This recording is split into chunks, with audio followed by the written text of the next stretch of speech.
Welcome back to Dead Ball Dancing. Big week of hoops. Absolutely. Justin, this is like week 7. We're like 40 days into the college basketball season. How you doing, man? I'm good, man. I'm good. Yeah, really good week of basketball. I was looking through our rankings, man, and I think we're starting to kind of settle on like a top 5, top 10, just like we kind of thought would happen, right? Like, but anything from 10 to 25, we're seeing, 3 new teams this week, a bunch of movement up and down. I'm excited to talk hoops with you, man. It was a really fun week. How you doing? Good, man. It's busy, but we're gonna get through it. My teams all suck at every sport, Mm, so there's a lot there not to like. But yeah, yeah, yeah, yeah. I mean, I'm looking at the rankings and Yep. like Kansas sneaks back in there, and like Bama's just been like sitting in our top 10 Yep. despite not looking great, and Right. so it's just really interesting to see where it shakes out. You see those 2 new teams in the top 15, Yeah. Yeah. Yeah. um, and it's really starting to separate the good teams from the really good teams from the bad teams. So Yeah. we're seeing I don't know, like inappropriate movement, like Yeah. Kentucky up in our rankings after we've shit on Kentucky, like Yeah. Gonzaga's still in our top 20, Yeah. but dropping, right? So Right. I think it's going to start to sort itself out here. Yeah, and I wanna jump straight into it, man, because I don't know if people are new watching, we've kind of talked about the class of conference basketball, or I'm sorry, college basketball, and man, is our top 25 littered with Big Ten teams. I want to get the hat out of the bag and get it over with, rip the Band-Aid off, but I am no longer confident in Purdue. Obviously, the absolute smackdown that Iowa State gave us, obviously this past week, being our game of the week, we both missed badly, Yeah. on that game. So Yeah. I wanted to turn it over to you because I know you had some thoughts about my boys, but we look like trash right now, and I'm definitely disappointed for sure. And we've talked about them a lot, obviously, preseason favorites to win the championship, Big Ten elite. Yeah, I absolutely. don't think this necessarily should change the way we think about Purdue. Yeah, Because you and I both, I mean, obviously you're a homer, and yeah, you saw the ultimate potential, right? But yeah, I absolutely. don't think you and I have been talking about Purdue as like the be all end all powerhouse in college basketball. I think we've No, taken a realistic yeah, approach to it, yeah, and realistically, they're still going to be at the top of the Big Ten. yeah, Might yeah, not be a 1 seed, honestly. Might not be a 2 seed when it's yeah, all said and done. yeah. But does it matter? We've never really seen consistent out of those top lines where it Yeah, like matters. Like right, obviously you're the best teams in the country, right? You should win more often than you don't, but like right, being a 1 is irrelevant once the tournament starts, right, right? There's no right, difference between a 1 and a 4. right, You're in. You're in right. and you get the draw that you get, and we don't Yeah, know who's going to get hot. But right. for me, Purdue, even in that loss, they continue to be boring. They are. That's something I had said earlier in the year. Like, Yeah, it sucks to watch. Like yeah, that Evansville game, slow, boring. And like yeah, that same offense came out here. And they've had some offensive explosions. They've gone off absolutely. on some people. But, Yeah, you know, it, what I keep coming back to with Purdue, and it's Big Ten basketball. It's right, Big Ten. It's right. boring. If you're Yeah, not a fan of like grind out defensive basketball, it yeah, sucks to watch. It's yeah, not any fun. yeah. And I think like not to get too far off Purdue, but that's why I have Michigan ranked where I do. They are playing fun and exciting basketball, Absolutely. and Yeah. I can enjoy watching it. Yeah. And you look through the rest of the Big Ten teams on our list here, and they all play Big Ten basketball. And it's Yeah. something you and I applaud. It's something we really enjoy. Right. But the other side of that coin is like it's boring to watch sometimes. Yeah, and I agree. Now, the one thing that I will say in defense of my boys, even though they're pretty much indefensible right now, is boring isn't necessarily bad, which I know you and I both agree on, right? Like boring basketball, unfortunately, in the Big Ten is sustainable and will win you games. I think where I'm concerned is they were far and away the favorite to win the Big Ten, in my opinion, through the first like 5 or 6 weeks of the season. I'm not sure there's enough quite yet to take away from that.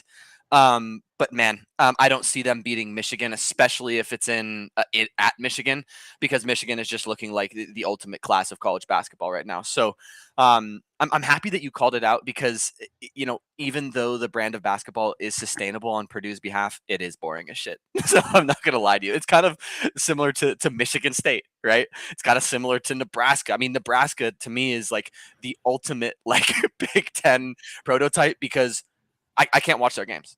Like, I cannot watch the Dude. Nebraska Cornhuskers. But dude, they're 15th for a reason, right? Like, You know what though? Thank you, yeah, Nebraska, because I yeah, don't have to watch any more Badger basketball this year. I yeah. can do Well, literally anything else. we'll get into that in a second. But I wanna peel. I want to keep the boring the boring kind of going here, and I want to ask a tough question. You and I missed on Arizona. I mean, I didn't fully miss. I called them to beat UConn, but I'm concerned that this might be one of the most boring NCAA March Madnesses ever. I, I'm being a little dramatic, of course, for theatrics, but you look at this Arizona team, Rick, and the way that this team is constructed, and I have no clue who has a chance to beat this team. They now have ranked wins against Florida, UCLA, UConn. They beat Auburn by 30, and they're playing Bama tonight. Like, they might beat the crap out of Bama, and Bama might slide out my top 25. Like, I'm not kidding. This is probably, and in my opinion, I want to get your thoughts as well, the single most complete team versus one of the toughest non-conference schedules that I've personally seen in the last few years. 23rd in scoring offense, 9th in assists, 16th in rebound, 4th in field goal percentage. They're 21st in the nation in offensive rebounds, Rick. And you know what's terrifying? There's this stat that I've been keeping my eye on with teams in our top 25. Florida was really good at this last year. Offensive rebound percentage. How many times down the court are you getting? What percentage of the time down the court when you shoot it are you getting an offensive rebound? They are grabbing offensive rebounds 43% of their possessions. That is absurd, brother. That, do you know how many second chance points that's giving you? So in tight games, there's no chance that you're going to lose. They're defending without fouling. They're physical. I mean, I don't see any team in the Big 12, with maybe the exception of Iowa State now, that has a chance of knocking this team off.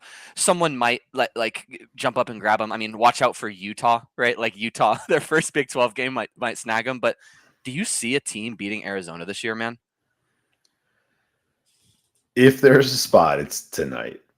Bama is still dangerous. Absolutely. I know our rankings are way better than national rankings. Agreed. But obviously having the number 12 team, the Arizona's a 1.5 point favorite in this game. And that's the spread.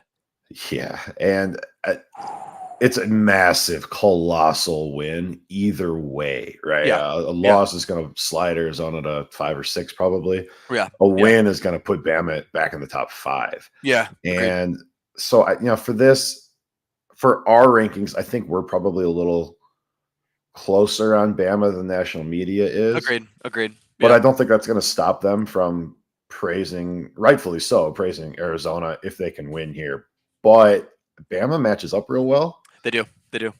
Comparatively, Arizona's the better team. I think my numbers are 3.5 Arizona. Yeah. Skewed pretty heavily with recency data.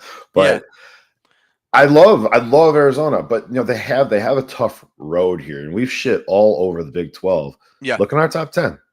How many Big 12 teams are sitting there. And we're like, oh, the Big 12 is washed and all these teams are bad and might be a down year. Okay, well, we have 4 teams in the top 10. Right. BYU is at 11. Yeah. So, yeah. What are we doing here? Yeah, I don't know, who the hell is stopping this level of balance? Like, that's the thing. It's like Bama, I guess, could technically run them up and down the floor. They can, defend without fouling. They could try, but I mean, you have 2 freshmen, Koa Pete and Burries, who, even if they have off nights, you have Jaden Bradley, Del Orso, Crevis, Akawa, all averaging double digits. You have 5 guys, over 8 rebounds a game. I mean, it's just this team. Watching this team play, it feels like pure domination. I mean, and that depth goes a long way. Yeah. Right? So I don't think there's a team on the schedule that beats Arizona. No. But I think Arizona can lose themselves a game. Yeah. Because if it's going to take 3 pieces being wrong, but it happens, right? We see it with really good teams every single year. Arizona's probably better positioned to survive a bad half of basketball. Yeah.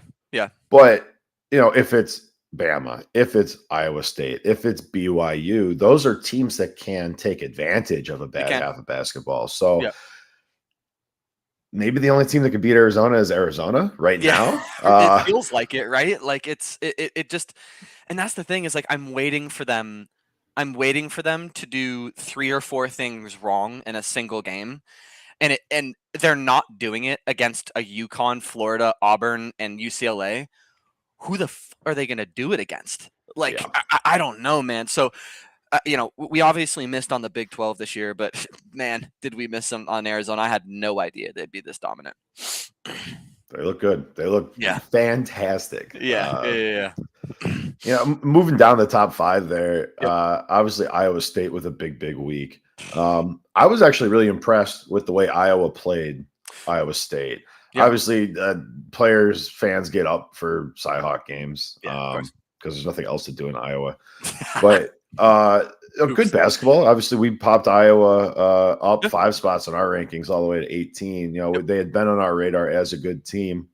So I'm thinking about Iowa State's week and the way they played Purdue and the way they play Iowa. And I just want to give Iowa some flowers because regardless of what else happened, they played arguably the best team in the country really tight. They were in this game for long stretches. So love Iowa State, obviously up to 2 in our rankings here. They're a really good team. Yeah. But Iowa sitting out there in the Big Ten with outside of the elite, right? Like it's wide open. And that Big Ten tournament is always a mess. Absolutely. So, keep an eye on Iowa because they're a really interesting play. And I love that what it feels like we're doing now, Rick, and you and I kind of gelled perfectly on this, is it feels like we're also positively ranking teams based on quality of losses, right? Like a 2-point loss versus Iowa State is going to move you up in my top 25. Whereas the AP, it's like they're going to move you down. Why? They went up against one of the most complete teams in the country, Iowa State, other than maybe Arizona, and literally almost beat them. Like a 2-point loss versus Iowa State to me is exceptional. And, that takes me kind of, to my next point, and one team that isn't on here, but what I want to watch out for is Wake Forest in my opinion, should be an ACC favorite. Like I could give 2 shits that they're 7-3 overall. Their strength of schedule and quality of losses, like an Iowa, is massively impressive. 1-point loss versus Michigan, who is arguably the best team in the country, and then a 1-point loss versus Texas Tech. And they had on the ropes in the second half, dude. Like they outscored them 46-33 to force overtime, forced Michigan into 17 turnovers, and held them to 4 makes on 16% from the 3-point line. This is the same Michigan team that makes 10 threes a game. So, we start talking about teams, obviously Wake Forest isn't in the top 25 here, but I'm excited to see how in Iowa, how a Wake Forest fares in their conference tournaments, because these brands and these styles of basketballs that an Iowa and Wake Forest are playing are sustainable. They're both top 50 in field goals made, 50+% from the field. And what's fun about the Wake Forest call is they have to play Vandy on 12/21 in Wake. So if Wake Forest somehow beats arguably an SEC favorite in Vanderbilt, you're going to see them skyrocket into our top 25 for both of us, right? So I'm happy to see that Iowa slid up for sure. And I wouldn't be surprised if we start seeing some more of these Big 10 or Big 12 teams test these monstrous Arizona, Michigan, Duke, and slide into our top 25. So great call out on the Iowa piece for sure. What else you got? Top 25. I know we have a lot of SEC talk just as a general rule on this show. Where do you want to go next here? Yeah, I think keeping it in the Big Ten, obviously, just discussed Iowa and one of the new teams in our top 25 here, Nebraska. We kind of were surprised at how good Nebraska was last year, winning that tournament in Hawaii. I forgot which one it was because there's a few. But Nebraska, you all of a sudden look and they're 10-0 with back-to-back 20-point wins over two really good teams in Creighton and Wisconsin. And what interests me, that ass. I mean, they gave Wisco they gave Wisco the Purdue treatment, so don't feel too bad. And when I look at this Nebraska team, man, you talk about Michigan playing an exciting brand of basketball, and Nebraska, though leaning more towards the boring side, they have a very interesting 1-2 punch in the way that they approach games. There's 37th in the nation in second half scoring, Rick, at 45 points. That's pretty incredible. But they're also 24th in first half defense at 29 points. So they can shut you down in the first half, go in with a lead, and then absolutely blow the doors off you in the second half with some incredible second half scoring. I'm very impressed with the way this roster is constructed. They're holding very good shooting teams like a Creighton, like a Wisconsin, to 50 points and 60 points respectively on under 35% from the field. It feels like this is one of the more complete, balanced teams in the Big Ten. And what I'm really interested in seeing is, are we sure that this Nebraska team doesn't give Michigan State, who you and I are very high on, a run for their money in Nebraska? Michigan State's visiting Nebraska. I'm very, very interested to see how, how they start the Big Ten season. And get this, man. So they got Michigan State, Ohio State, Indy, Oregon, and Northwestern. Let's say they lose to Michigan State. They might start Big Ten play 6-1 and be humming, and then visit Michigan. That's going to be a tighter game than I think people think. And I'm very impressed with Rank Mast. Keep your eye on Rank Mast, who I'm probably butchering his name, so I'm sorry if he ends up ever seeing this. 18, 7, and 3 on 55% from the field, 42 from 3, and 80 from the free throw line. And he's doing it against very, very tough defenses. So I don't know if you've got a chance to watch Nebraska play, but I'm really happy to see him top 15. I think I watch Nebraska play. And I think they have a great chance rude. to make some noise It's in the Big. rude. Well, I know you watched them once. And I'm really interested to see how they do in the Big Ten. I think they have a really good shot. Yeah, we've talked about a couple Big Ten teams, and that we need to bring back divisions because Big Ten West stand up, baby. Big Ten West, the only one that ever mattered. Yeah, Nebraska plays Illinois tonight. Illinois is a double-digit favorite, so we're gonna find out real quick. But an 11-0 Nebraska with a big win over Illinois jumps, right? I mean, they're ranked, they're 23rd in the AP poll, I think. They are. That's going to move you top 15 if you knock off Illinois. So they're coming, man. We're a little bit bullish. I think. I don't know that 15 is appropriate, but I mean, it's all going to sort itself out, right? And that's what I like about our rankings is it's sitting in a place like either Illinois or Nebraska is probably off this list next week. Yeah, agreed. I'm wondering what the other one's ranked about right, So I'm wondering what your model would say about that game, Illinois versus Nebraska. 11 points seems a bit egregious to me. I don't think Nebraska and their style of play would allow a double-digit loss. I think it'd be closer than that, especially given the fact that Illinois 7.5. Yeah, that makes a bit more sense to me. And if it's a 7.5 point gain, especially if Nebraska goes into the half with the lead, I don't think they lose that game to Illinois. If Nebraska goes into the half with the lead, they're not losing. So yeah, Big Ten West, man. Yeah, that's I love the call out. What you got? What you got next for me? All right, where do I want to go here? The threes are dude, driving me crazy, man. It is. I love. I just bitched about how boring Purdue basketball is, and now I'm going to complain about how I don't like the excitement of the 3-point play. The game is super evolved, even from where we were, like when you and I were in college, or just after that, right? Great. I mean, I'm thinking back, like Wisconsin, back-to-back Final Fours, right? And like those teams, and like, man, they might go an entire half of basketball without shooting a three. And now it's like you just got to make it rain, and everybody's doing it. Like every single team has a 3-point specialist and he just has like free reign just to chuck it up. And me. That was me. Well, and it's working, right? I mean, we're in a position where it's the meta, for lack of a non-gaming term, right? I mean, if you're not shooting threes, you are at a disadvantage from the get-go. Agreed. So my question for you as a ball player, and you might have tipped your hand a little bit because it was your specialty, but is this the basketball we want? Is this the college brand that we want to see, or is a more well-rounded game better for the sport, better for the fans, or is everyone just chuck it up, bet the over, rock and roll? Like, I think it's a phenomenal question, Rick. My problem isn't necessarily the amount, it's the quality.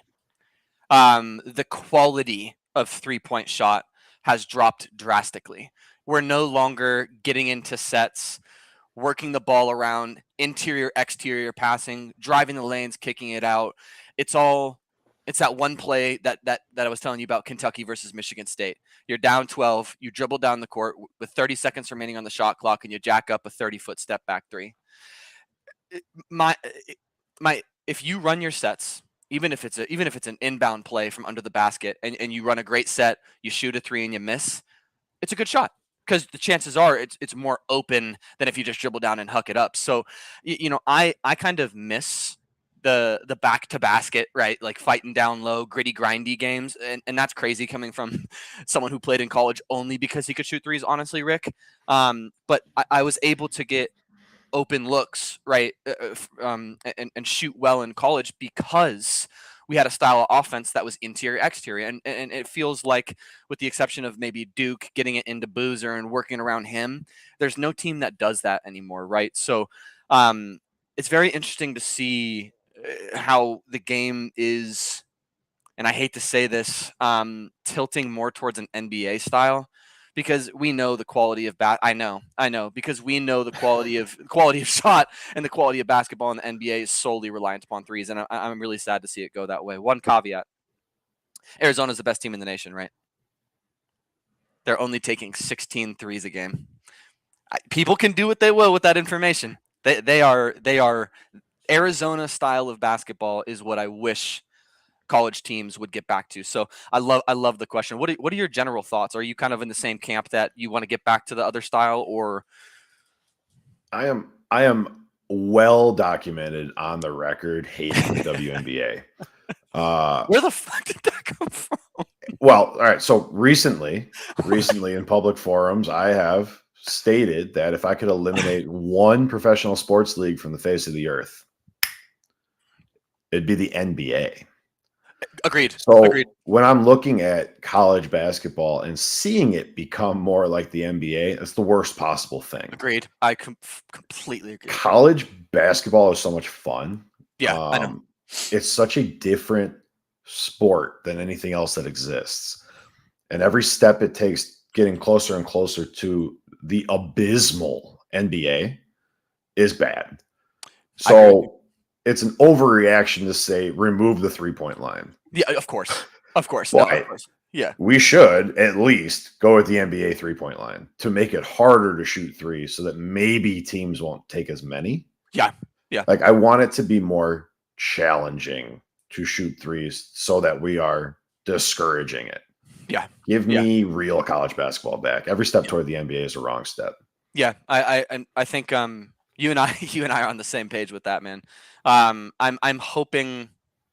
The one thing I'm hoping, we're talking about, like, unfortunately, NCAA going more towards the NBA. The one thing that I think the NCAA is still doing right is they're allowing physicality. Thank God for that. Because then if you take away that physicality, could you imagine how many more threes would be jacked up? It's the only thing that you'd be able to rely on. So I think as long as, and I don't like bitching about officiating, but as long as the NCAA officiating committee continues to allow physical basketball, we'll still teeter on this line between too many threes and quality of shot. So I'm just hoping that they keep it that way. So, but the reason the NBA is soft is because you're protecting multi-million-dollar assets. And what is happening in college sports now? I know. You know, So if you got a kid that's playing for 20 million, yeah, you don't want them getting bullied in the paint. yeah, It's not, you know, and as soon as the conferences figure out how to flex their muscle, it's yeah. coming, man. It's Yeah, coming. I know. I hope not. Now, speaking of quality of basketball, one thing that I wanted to call out here, because we do see a mid-major in our top 25, and I do believe that this is one of the best, pardon me, mid-majors in the country, is mid-major schoolers are on the rise, man. Like, I don't know. I know you and I have talked at length about how if you want to watch good NCAA basketball, you should turn your attention to these mid-majors. There's some of these mid-major conferences that I'm not sure we can call them mid-majors anymore, man. Like, as far as I've been watching NCAA basketball, this feels like the most talented mid-major like year that I've ever seen. Atlantic 10, Bonnie's 10-1, George Mason 9-1, Richmond 8-1, St. Louis 8-1, Dayton 7-3. You go down to what's another great one? Big East, UConn. That's technically mid-major. They're not mid-major. Seton Hall 9-1, Butler 7-2, Xavier 8-3, DePaul 7-3, Big Sky, Northern Colorado 9-1. The quality of basketball in mid-majors, which you and I are going to talk about a couple really good ones when on notice, has really, really improved. And you start looking at some of their statistics, Rick, and why is it? It's because their coaches want a bigger level job. So they're forcing these kids into sets. They're forcing these kids into a sustainable, very high quality brand of basketball. So I urge our viewers to check out the A10, the Big South, the Big Sky, Big West. Hawaii looks phenomenal. Coastal Athletic Association, like we'll talk about that in a little bit. I don't know if you've tuned into any of these mid majors this year, Rick, but I am very, very excited for March Madness because I think we're going to see some 215, 314 upsets because these mid majors have gotten so good. What are your thoughts? You kind of high on the mid majors this year as well? Yeah, I much prefer it. Yeah. You can watch these games away from the media circus and nonsense. Yeah. No, they're on TV at weird times. They're streamable anywhere, Yeah. and Yeah. there's just more excitement. And we were just old men screaming at the clouds a minute ago, but it's because of NIL. It's because of heightened awareness of the game. Like these teams are able to secure better talent. And the thing that mid majors had going for them before was you have to be good mechanically. You Yep. have to be good at the fundamentals from a system standpoint, from a player recruitment standpoint, because you're not getting these superstars. No. So when you can plug in a kid who should be playing power four basketball into one of those systems, you get some really cool synergies that happen. Absolutely. Yeah. And it's awesome. It is Yeah. awesome to watch. There's some stinkers in there. There's some really bad ones in there, Yeah, but of course. like we're talking about teams who their upside is a 12 seed. Yeah. They don't have the schedule for it. They don't have the wins for it. They're from these small conferences, but like a 12 seed mid major is a big deal. And part of the reason March Madness is so fun is because normal people have never seen these teams play. And then they come in and they just play like good basketball. Yeah. So when you have an upset from the 15 or a 14 or a 13 or the dreaded 12-5, like the reason that's a thing is because these mid majors are playing really good basketball. You just haven't seen it. So do yourself a favor and turn on ESPN Plus on a Wednesday at like 2 p.m. and just pick a game. Yeah. Just pick a game because there's such good basketball being played and these teams are relevant. And come tournament time, you're going to be like, oh, yeah, I watched them play like Little Sisters of the Poor on a Wednesday. They won by 60. Like these teams are solid teams. They're just not multi-billion-dollar generation machines. Yeah. And, it's funny. Like, I don't know if you remember one of our early episodes where we first started on notice. One of my call outs was Miami, Ohio. Right. And they started off 2-0 with really good wins against like Old Dominion, which is a tournament team. They're 9-0. They haven't lost a game.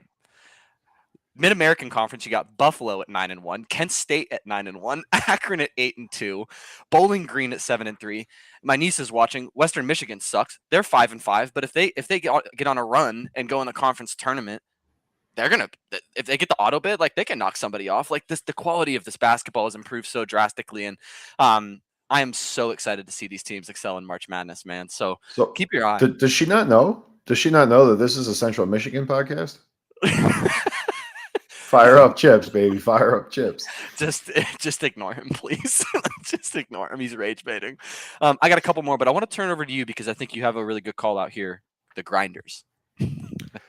Yeah, there's different ways to play basketball, as we've talked about at length already today. And these grindy teams who play the boring brand of basketball we keep talking about is going to work, right? I mean, Iowa State, Duke are working hard in our top 5 every single game. I feel like with very few exceptions, like they're busting their ass to stay winning, to stay ranked, and it's working, right? But the live by the sword, die by the sword kind of style of basketball there, it hurts you more when you lose. Where some of these high flying teams like Arizona, right? If Bama gets them tonight, okay. And then what? Then they'll win like the next 10 games in a row. Where like a grinder team, if they lose a tight game like that, you're like, oh, like this could be a slide because they're going to come out the next game. And even if they're superior, it's another grinder game. And it's like, oh, 50-50. And it's like, you lose that one. It's like, well, now it's like, so I want to appreciate how hard it is to win like that.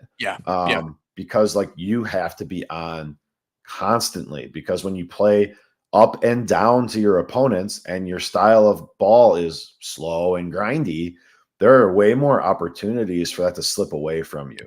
Where if you're in Arizona or Michigan, UConn, like, yeah, sure, you might lose by 10 because like shooting went cold, but you're also going to beat Gonzaga by 40, like it's going to be there. Like, I feel like those teams are never out of it. Where like a Duke, if you're down 10, if you're down 12, that's a lot of work. That's an uphill climb. So just want to recognize the disparity between those two styles of basketball, and just like viewers look for that when you're watching on TV, right? ESPN is going to bore you to death with their coverage. Just hit mute and just like watch the flow up and down the court, whether they're making shots or not.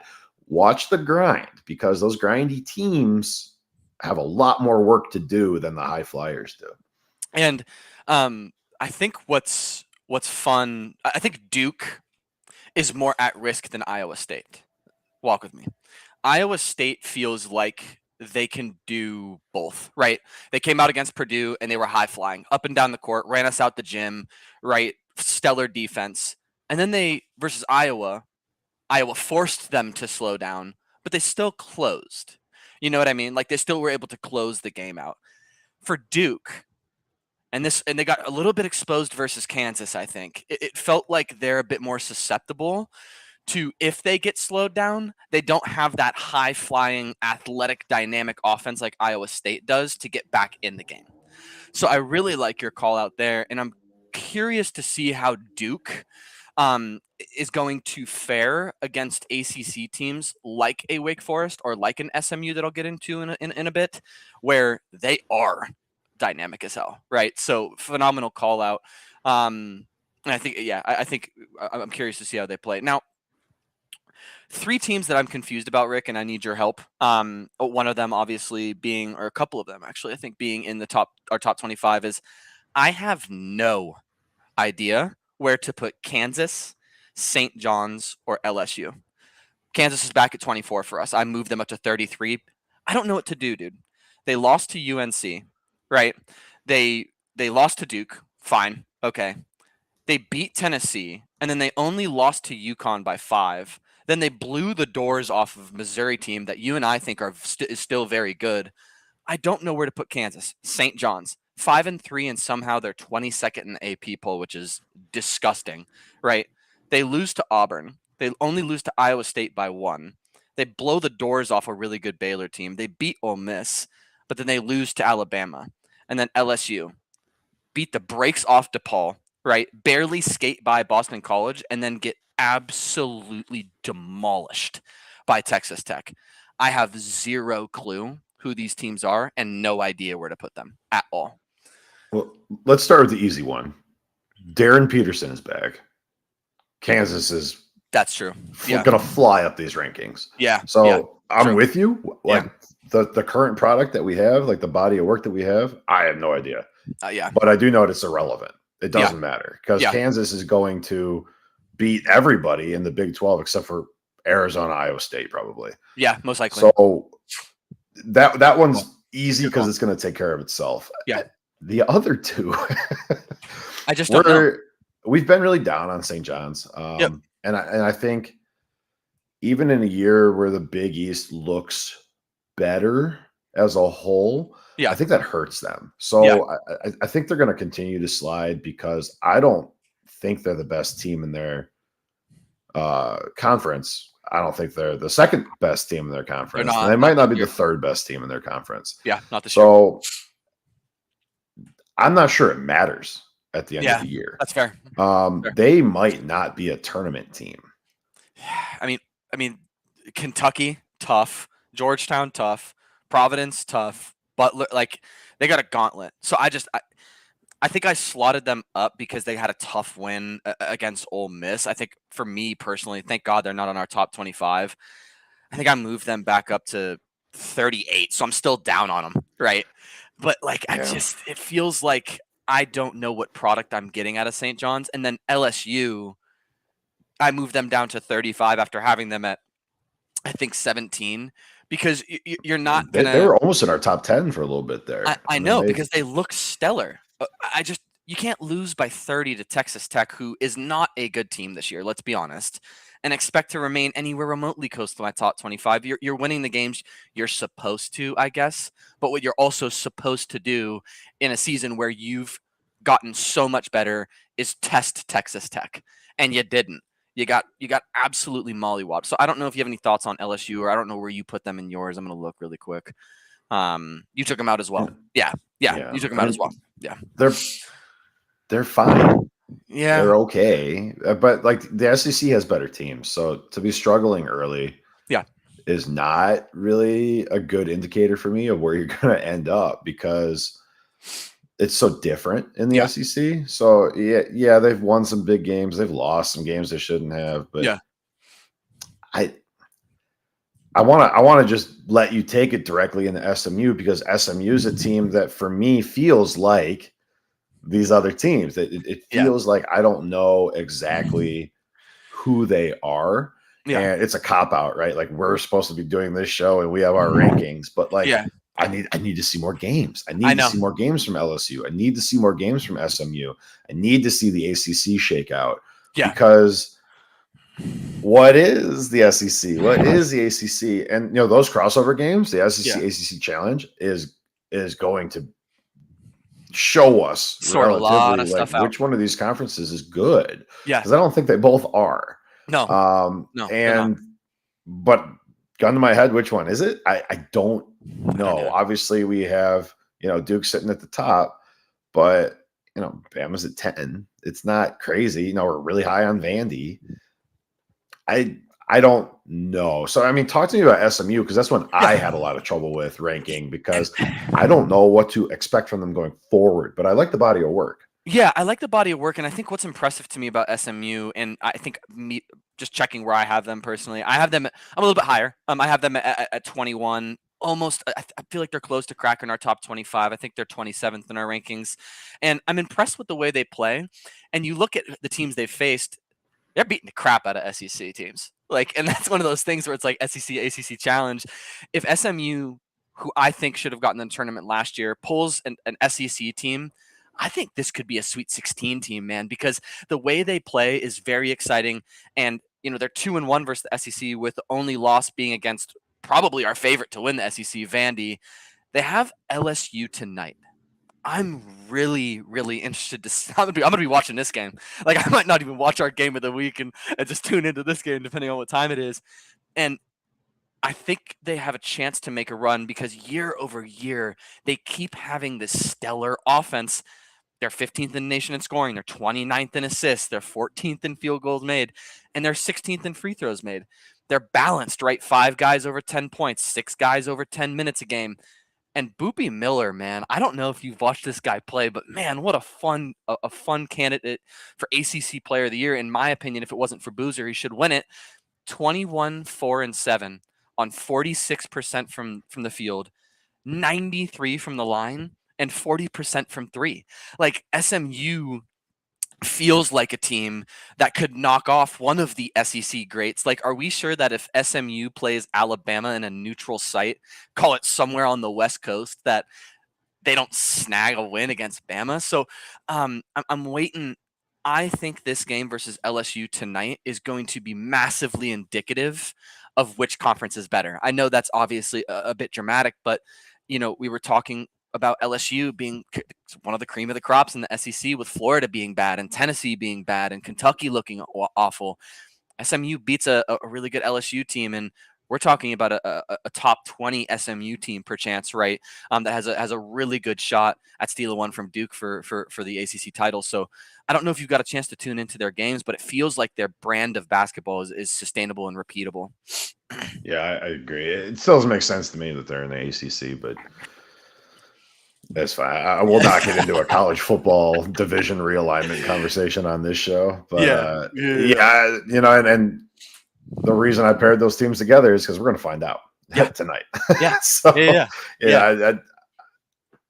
I would urge people to tune in if you're able, because like Justin was just talking about, this is going to show you really quickly what the pulse is on these teams in these conferences. So. Yeah, agreed. I think that's all I had for top 25. Any other call outs for you, man? Nothing else for me. Let's jump over to On Notice, because we've got some fun ones this week. We got some real fun ones. I love that we're like so like we're synced. It feels like we're synced, which is why we're co-hosts. But talk to me about Siena, man. What a great call out on your behalf. Yeah, we're talk mid majors. Here's one that you probably have never heard of. Yeah. The Metro Atlantic isn't great this year. Yeah. Siena is the cream of the crop here this college basketball season. Yeah. And they're playing like just well enough. They don't do any one thing really well, but they're good enough across the board to win the games they're supposed to win as a mid-major. And I think they can kind of run court in the Metro Atlantic this year. I like Siena to come out. I like them to win this conference, get the auto bid. And this is one of those like 14, 15 seeds that we were talking about where they could just be a thorn in someone's side. I'm not going to be like, oh, Siena taking off a 3 seed. Like, probably not. But they have good players. They have good freshmen. This is a team that is built around a system that is sustainable. Yeah. And again, they're not going to wow you. You're not going to turn this game on and be like, well, Siena should come up to the ACC. It's not at that level. But they're a fun, exciting brand of basketball. And you're going to see a team that you will see in the tournament.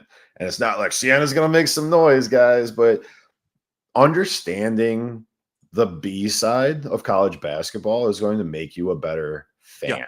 Yeah. So that's what I like about Siena. Watch them come out and look convincing. They will win games in a convincing fashion. It doesn't mean that they're like really good, but they're solid and they're fun to watch. Yeah. So I wanted to pick a mid-major that is playing really well.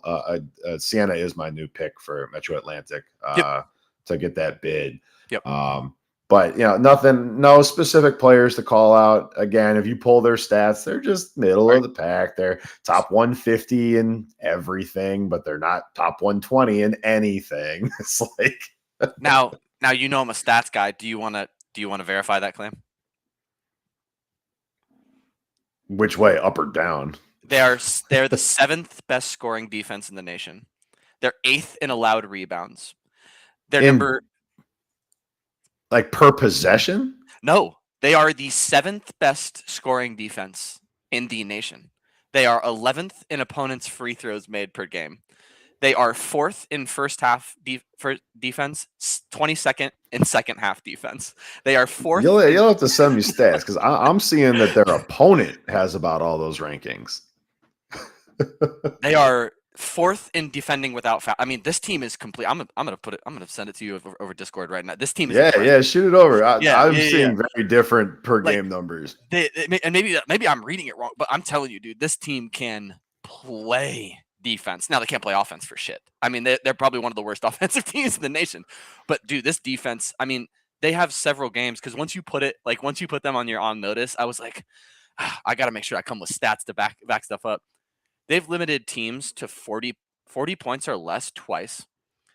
They've limited teams to under 60 points like 5 times. Dude, they're playing Indiana on December 22nd in Indiana. This is a down year for Indy, dude. Like, could you imagine if Siena upsets Indy in Indianapolis? Like, this could be a fun one to watch, dude. Are you sure? Are you sure, dude? I don't know, man. Yeah, I'm looking at this loss to Colgate. Like, yeah, okay. But then you play St. Bonaventure tough, right? They did play the Bonnie stuff. That was like 9 points, I think. Yeah, 75-66. So that's going to be a fun team to watch. And I think it parlays perfectly into, which, by the way, freaking awesome logos for these two teams. University of North Carolina, Wilmington, Seahawks, dude. This team screams 2v15, 3v14 upset. This is the same team, but better than what they lost. They lost to Texas Tech in the first round by only 10 points last year. This year, they have wins over Eastern Carolina, Radford, previously a tournament team, and a 30-point blowout versus a very shitty Navy team, but they're taking care of business, right? They've won like 9 straight. They're winning the games on the back of unbelievable defense, dude. 18th in scoring defense, 48th in field goal defense, 13th in free throws allowed per game. And they have very, very smart shot selection, dude. They're 55th in 3-point percentage, and they're attempting 24 free throws a game. That feels like a really good balance to where you get in a tournament, you get teams in foul trouble, and oh yeah, when you run your sets, you have very, very high efficiency from the 3-point line. 4 guys over 10 points a game. 7 guys over 20 minutes a game, Rick. 7 guys over 20 minutes. I mean, that screams depth to me, where you have to play a powerhouse, a big 4 in the NCAA tournament, and you can throw different looks and different guys at these teams and potentially make them uncomfortable. Really fun game versus Valparaiso today. Obviously, they're visiting Valparaiso, but I expect an absolutely dominant win from the Wilmington Seahawks. And man, what a fun team to watch. If you guys want to watch, we've talked a lot today about watching really good brand of basketball. Tune in to the Seahawks and tune in to the Saints, because these are 2 really, really, really fun teams to watch with really good brand of basketball. You know who's not fun to watch? Rutgers. Rutgers sucks. Ace Bailey sucks. I'll take some shots. I'll throw some strays. Yeah, Ace Bailey's also a dick too. I don't like that guy. Rutgers this year is exactly the same team as Rutgers last year. They've just replaced 2 NBA caliber crap players with new, not NBA caliber crap players. Rutgers is so frustrating because they're a Big Ten team and we love our Big Ten teams. And I'm forced to watch this team play. I'm forced to look at box scores for this team. I'm forced to acknowledge that New Jersey is a place. I hate Rutgers. Yeah. And this team is really bad. They are 5-5. They're worse than that. Yeah. And they're going to get into Big Ten season like we've been talking about, and they are going to get curb stomped over and over and over. It's not entirely their fault. If you're in the Big Ten, you have to play basketball. I think if they could just shutter their program, they should and could. But you have to play all the sports you sign up for. And so we are forced to watch Rutgers put a joke of a product on the field. They play poorly. It's uninspired basketball. And a lot of the sins were covered last year in an awful year by their NBA players. So right. It's a reset, right? I mean, they're not getting those recruits every year. So watch Rutgers if you have to, but I can't recommend it. They're a really, really bad basketball team. The only way I'm watching Rutgers is if Purdue's playing them. And even then, Purdue's going to win by 40, and I don't really feel like watching a shitty Rutgers team run up and down the court. I'm going to get into another atrocious basketball team, and I'm very, very upset at everybody, but especially not only the AP poll, Rick, but the coaches. I looked at an Auburn Tiger team after looking like absolute dog shit, and they were 21st in the AP poll. They just lost by 30 points to Arizona. And in the coaches poll, they're still 24th. I'm just gonna stop for a second, because it's you have these teams that are deserved, right? Iowa, Oklahoma State, USC, St. Mary's, UCLA. I even think like Wisconsin is better than Auburn. I'm dead serious. No, I'm dead serious. How are these coaches not watching fucking basketball, dude? Like, how can you? They don't, and like they admit as much. Like that. It's so disappointing to me, man. They're 1-3 against AP top 25 opponents. Only win coming against St. John's. 2 out of the 3 losses they lost by 30 points. This is the same team that took overtime to beat Bethune-Cookman and still then barely won. They have Purdue on 12-20, which we've kind of said that Purdue, stumbled a bit. They looked good against Minnesota, blew them out. Purdue might beat Auburn by 40 points. Like, and I'm not just saying that as a homer, obviously, but like this Auburn team is bad. Then you get to the SEC schedule, dude.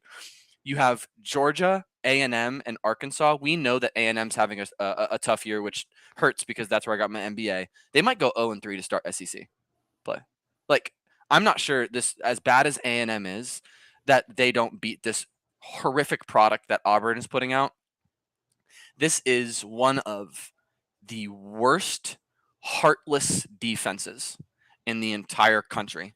217th in scoring, 252nd in allowed 3-point made, 254th in allowed offensive rebounds, and 160th in field goal percentage defense. Watching them hurts. Like, it makes me feel bad about the direction that college basketball is going. And I'm willing to say that Auburn is one of the worst returning good teams that we've seen in the past 3 or 4 years. Do not watch Auburn basketball. If you have to, it's because you like watching your team beat the crap out of them. Trending down further, in my opinion. I don't know if he watches, but shout out Dalton. Go Tigers. I just realized that he's an Auburn fan, and I don't care because they look like shit. And Sean Fiery, if you end up watching too, screw you and screw your Auburn Tigers. Game of the week starts in about an hour here. Very nice. R21 Arkansas Razorbacks against Red Raiders, up to 14 for us. Yeah. Texas Tech 1.5 point favorite. This opened Arkansas. Did it? Wow. Okay. Yeah, it was 1.5 Arkansas. It's 1.5 Texas Tech this morning. 157.5, which feels probably about right. Justin, this is a neutral site game. I think this is a Jerry Jones special. Yeah. He's an Arkansas guy, and obviously he brings the Razorbacks to Dallas every year to play football. I don't know if that's what's going on here, but this is in Dallas, neutral site adjacent. What do you got on the game of the week here? Yeah. So I feel like this is more on Arkansas being good and proving that they're a team that can recover from a tough start to the year than it is about Texas Tech. For me, the close loss versus Duke, it feels to me more like the Arkansas team, and the brand of product that they've been kind of rolling out. This is an incredibly well balanced team. I'll start with Arkansas, who kind of does everything right. Rick, I'm really impressed with the way that Arkansas has bounced back. They offensively, they're top 50 in every single category, Rick, and I think that bodes well against a Texas Tech defense that kind of looks like shit, right? Like they're 32nd in scoring, they're 40th in assists, they're 17th in the nation in assist to turnover ratio. Calipari has this team taking and making really, really high quality shots. They're 38th in free throws made, so they can get to the line and get you in trouble. And what's very interesting is they're strong in both halves. And that's what I'm looking at of Arkansas for this game. They're 15th in first half scoring, and they're 50th in second half. Yeah, maybe they fall off a bit, but to me, it feels like this is a more complete team than Texas Tech is. My keys to victory: glass, man. It's the glass, right? They're 252nd in offensive rebounds allowed at 10 a game, and we both know that Texas Tech is probably the most dominant team on the glass that you'll see in a Power 4 conference. They're 7th in the nation at 13 offensive rebounds a game. They need to be strong on the glass if they want a chance. The 3-point line is key for Arkansas to me. If you continue your perimeter pressure and force Texas Tech into bad threes, you'll win. Texas Tech is 25th in the nation, 3 points made, Rick. So we know that they can get firing from the 3-point line. But if you force them to initiate offense further out, I think Arkansas has a really, really strong chance. And probably the most important key to me for Arkansas, Rick, is you got to come out hot. Texas Tech is vulnerable in the first half at 37 points a game, or 231st in the nation. Leverage your 15th ranked offensive scoring, first half offensive scoring, and blow them out of the waters. I think it all comes down to the first half for me, Rick. If Arkansas goes into the first half with the lead, I'm not sure Texas Tech can do enough to close the gap. What are your thoughts on Arkansas to start? Well, I knew I could count on you for some stats, so I pulled my high level stats. But for me, this is a vibes game. Yeah. Like Arkansas is chirping about this being a revenge game. Man, they are talking. This is an important game. This is ranked on ranked. Yeah. This is a huge game. So for me, it's vibes, man. And you mentioned starting strong, and that's something Arkansas has kind of struggled with this year. They come out kind of sluggish. And if they do that here, I think your analysis is dead on. If they come out sluggish, they're not winning this game. No. But, I think the players and the coach have the right perspective on this. This is a playoff game. This is a huge game. Oh, yeah. And treating it as such, I think, is the right approach. The issue I have is that the best player in this game is on the other side of the court. Yeah. Toppin is unbelievable. I mean, arguably one of the best. I don't know if it's arguably. He's one of the best players in college basketball. Yeah. He's the best player on the court in this game, and it is not particularly close. Nope. And he might be better than he was last year. He is. His game's evolved, and like you said, glass. I mean, dude averages like 11 rebounds a game. And I think those numbers are a little understated because the rest of the team is shooting better. He has fewer opportunities at rebounds, and he's putting up good numbers with fewer opportunities. Yeah. So come out fast if you're the Hogs here, and you need to be up. You need to be moving. You can't come out slow. If this game is like 4-2, 3 minutes in, they're in trouble. Yeah, they're in trouble because you got to be putting up those numbers, and you cannot let Toppin dictate pace and spacing on the offensive side of the ball. You need to make him uncomfortable. You need to make him uncomfortable quickly. But yeah, for me, this is a vibes game. And I like what I'm hearing from both sides. They're treating this like the playoff game it is, and I'm ready. I'm ready for this one. Yeah, this one is going to be.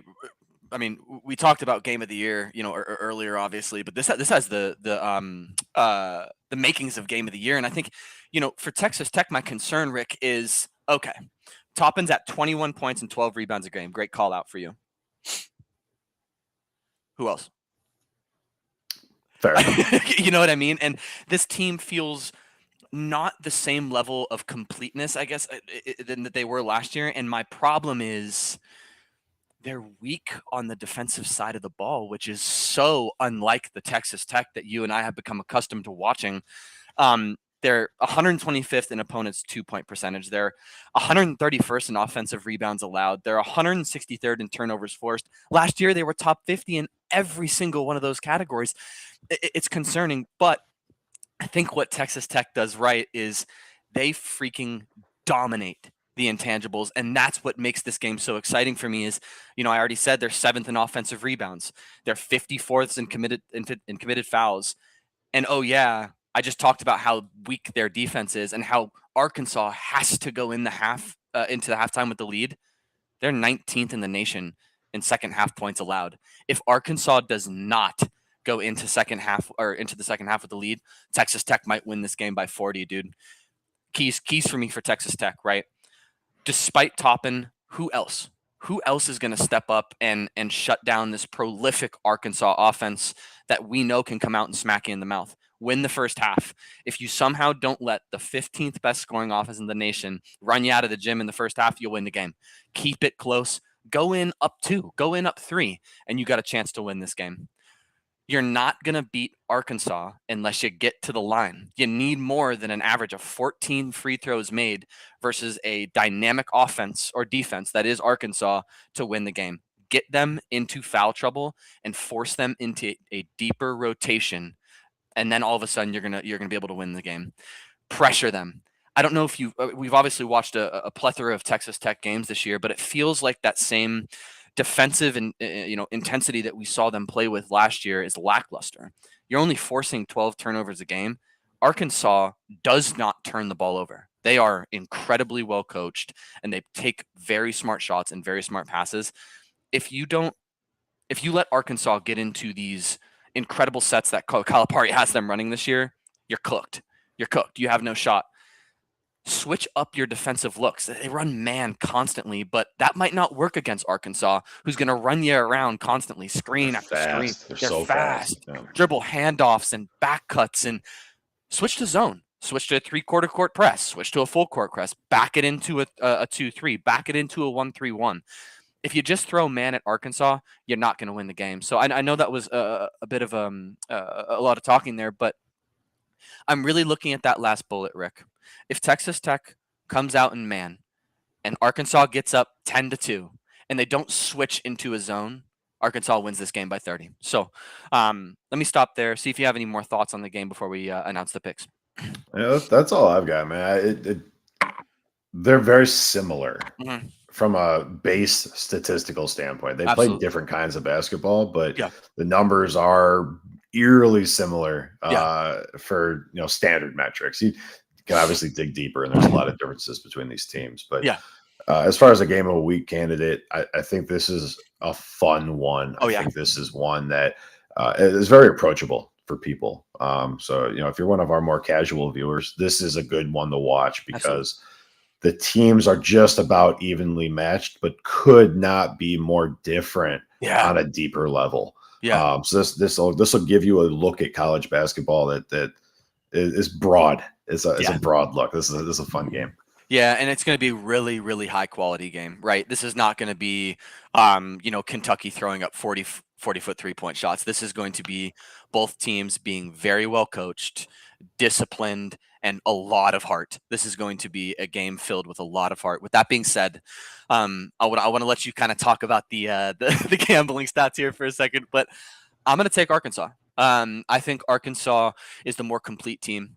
I think they're more balanced on the defensive side of the ball than Texas Tech is. I think it's very close.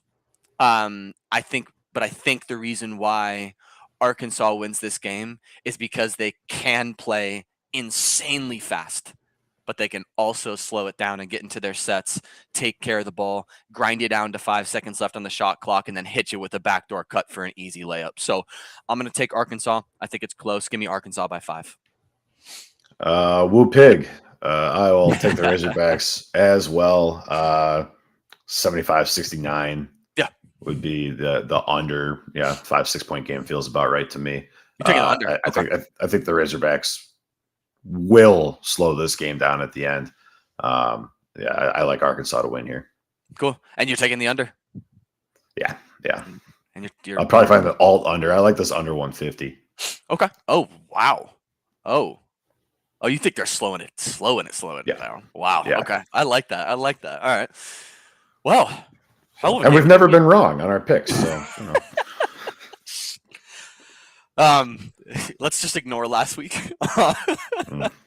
Man, we missed. Oh, God, that was ugly. God, I still have like the chills thinking about how bad that was. What else you got, man? You got anything else That's it for me, man. We'll get some studio space set up here at some point. But hey, I'm done filming sitting on a closet floor, so we'll get it done. But that's about it for me. Big week of basketball. Yeah. Conference season is here, Yes, so it's time. It's time to buckle in. Absolutely. Tune into mid-American or mid-major basketball this week. You're going to see a lot of good teams. These teams are in conference play now. They're fighting for position for their conference tournaments.